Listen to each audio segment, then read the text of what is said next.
ओम नमः शिवाय, जय श्री महाकाल। तो देवों के देव महादेव माता पार्वती जी आप पर यूं ही कृपा बना रखें, आपके जीवन के सारे दुख परेशानी समस्या को खत्म करें, कामना को पूर्ण करें। तो गुरु जी ने कहा है कि विशेषकर आज का जो उपाय है आपको मात्र 7 बिंदी शहद से करना है और विशेष तरीके से ये ओम का उपाय भी करना है। इस उपाय करने के बाद आपकी कैसी भी कामना हो, चाहे वो धन संपदा को लेकर हो, व्यापार में नौकरी में उन्नति की समृद्धि को लेकर हो, या आपकी ऐसी विवाह से जुड़ी कोई समस्या है तो उसकी समस्या के लिए भी आपको विशेषकर उपाय जरूर करना है। तो गुरु जी की कथा को सुनकर ये उपाय बताएंगे, उसके पहले इस वीडियो को लाइक कर दें, चैनल पर नए हो सब्सक्राइब जरूर करिएगा ताकि आपको ऐसी विशेष जानकारी हर रोज मिलती रहे।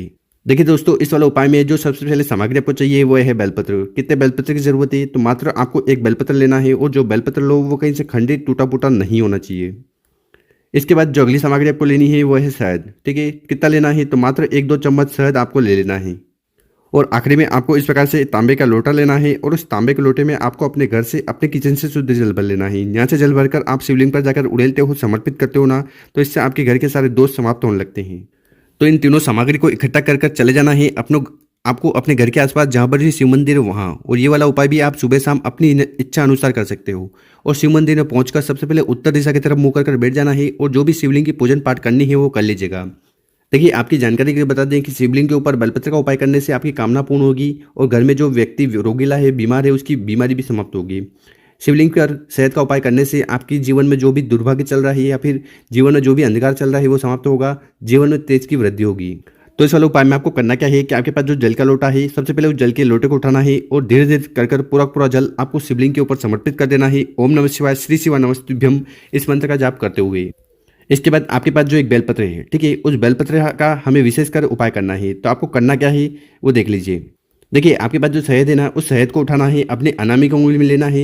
और तो इस प्रकार से आपको सबसे पहले बेलपत्र के ऊपर ओम का निर्माण कर देना है। तो शहद को अनामिका उंगली में लेकर बेलपत्र की जो बड़ी पत्ती है, जो शिवजी का रूप है, उसके ऊपर ओम बना देना है। ओम बना दिया, उसके बाद उस बेलपत्र को उठाना है, अपने हाथ में रखना है और विशेषकर आपको भगवान भोलेनाथ से प्रार्थना करना है कि हे भोलेनाथ, हे श्री शंभु, हे त्रिकालदर्शी, मेरी ये कामना है ये पूर्ण हो जाए। देखिए, वो कामना किसी भी प्रकार की हो सकती है, व्यापार को लेकर हो सकती है, घर में सुख शांति को लेकर हो सकती है, धन प्राप्ति को लेकर हो सकती है, नौकरी में उन्नति को लेकर हो सकती है। तो कैसी भी कामना है ना, उसकी प्रार्थना करते हुए एक बेलपत्र ओम वाला आपको शिवलिंग के ऊपर समर्पित कर देना है। ओम नमः शिवाय, श्री शिवाय नमस्तुभ्यम इस मंत्र का जाप करते हुए। बेलपत्र के डंडे हो गए जलाधार की तरफ, बड़ी पत्ती होगी आपकी तरफ, और जिस साइड आपने ओम बनाया है वो शिवलिंग से स्पर्श होना चाहिए। तो आपको उल्टा बेलपत्र शिवलिंग पर समर्पित कर देना है। समर्पित कर दिया, इसके बाद आपके पास जो शहद है, उस शहद को फिर से आपको अपनी अनामिका उंगली में लेना है और आपको यहाँ पर 7 बिंदी बनानी है। और वो 7 बिंदी कैसे बनानी है वो देख लीजिए। तो पहली बिंदी आपको यहाँ पर लगानी है, दूसरी बिंदी, तीसरी बिंदी, चौथी बिंदी, 5वीं बिंदी, 6वीं बिंदी और 7वीं बिंदी। तो इस प्रकार से आपको 7 बिंदी लगानी है उतरते हुए। तो आपकी जीवन की सारी समस्या, बाधाएं, परेशानी उतर जाए, खत्म हो जाए। तो इसलिए आपको ऊपर से नीचे तक बिंदी लगा देनी है। तो पहली बिंदी आपको लगानी है माता का जो हस्तकमल है वहाँ पर, और जो आखिरी बिंदी है वो यहाँ पर जलाधारी पर। तो इस प्रकार से आपको 7 बिंदी वाला उपाय विशेष तरीके से कर लेना है। इसके बाद आपको शिवलिंग के पास बैठकर विशेषकर माता अशोक सुंदरी जी, माता पार्वती जी और भगवान भोलेनाथ से प्रार्थना करना है कि आपके जीवन के सारे समस्या खत्म हो जाए, जो कामना है वो पूर्ण हो जाए। गुरु जी ने कहा कि इस उपाय करने के बाद भगवान भोलेनाथ की कृपा से आपके जीवन में सुख शांति बनी रहेगी और सारी समस्या खत्म होगी, कामना पूर्ण होगी। अब जानते हैं गुरु जी द्वारा बताया गया दूसरा उपाय। विशेषकर ये उपाय क्यों करना है? अगर आपकी ऐसी कोई कामना है, दिल की बात है जो कई दिनों से पूर्ण नहीं हो रही ना, तब ये उपाय करना है। या कोई भी समस्या हो तो उसकी समाप्ति के लिए भी ये उपाय जरूर करना है। तो इस वाले उपाय में जो सबसे पहले सामग्री आपको चाहिए वो है गुड़। ठीक है, तो मात्र आपको 1-2 गुड़ के टुकड़े ले लेने हैं।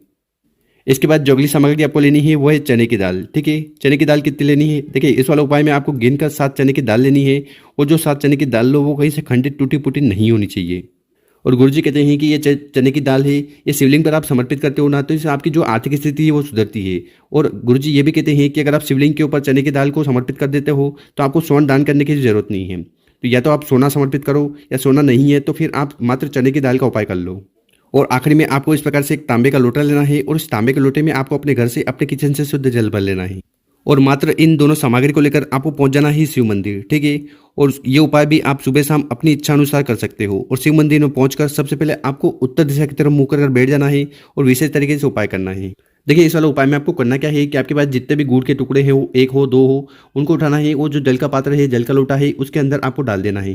डाल दिया, इसके बाद थोड़ा जल आपको गुड़ वाला उठाना है और इस चने की दाल पर डाल देना है। ठीक, चने की दाल गीली हो गई होगी। फिर इन 7 चने की दाल को उठाना है, अपने हाथ में रखना है और फिर से आपको भगवान भोलेनाथ से प्रार्थना करना है कि आपके जीवन की जो भी कामना है, इच्छा है, या जीवन में जो भी दुख परेशानी समस्या है उन्हें समाप्त करें। ऐसी प्रार्थना करते हुए 7 चने की दाल को एक एक कर कर आपको शिवलिंग के ऊपर ठीक समर्पित कर देना है। ओम नमः शिवाय, श्री शिवाय नमस्तुभ्यम, इस मंत्र का जाप करते हुए चने की दाल को समर्पित कर दिया। इसके बाद आपके पास जो जल का लोटा है जिसमें आपने गुड़ डाला था, उस गुड़ वाले जल को उठाना है। जल को और सबसे पहले थोड़ा जल आपको समर्पित करना है गणेश जी के स्थान पर ओम गणेशाय नमः का स्मरण करते हुए।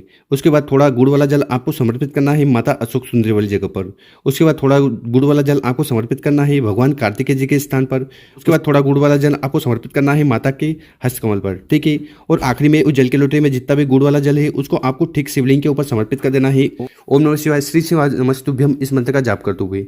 तो इस प्रकार से आपको दूसरा वाला उपाय जरूर करना है। इसके बाद शिवलिंग के पास बैठकर भगवान भोलेनाथ से प्रार्थना करना है कि हे भोलेनाथ, हे श्री शंभु, हे त्रिकालदर्शी, मेरी ये कामना है, चाहे व्यापार को लेकर हो, नौकरी को लेकर हो, घर में सुख शांति को लेकर हो या धन को लेकर हो, तो ये सारी कामना पूर्ण हो जाए, ऐसी प्रार्थना करते हुए और जीवन में जो भी दुर्भाग्य है वो समाप्त हो जाए।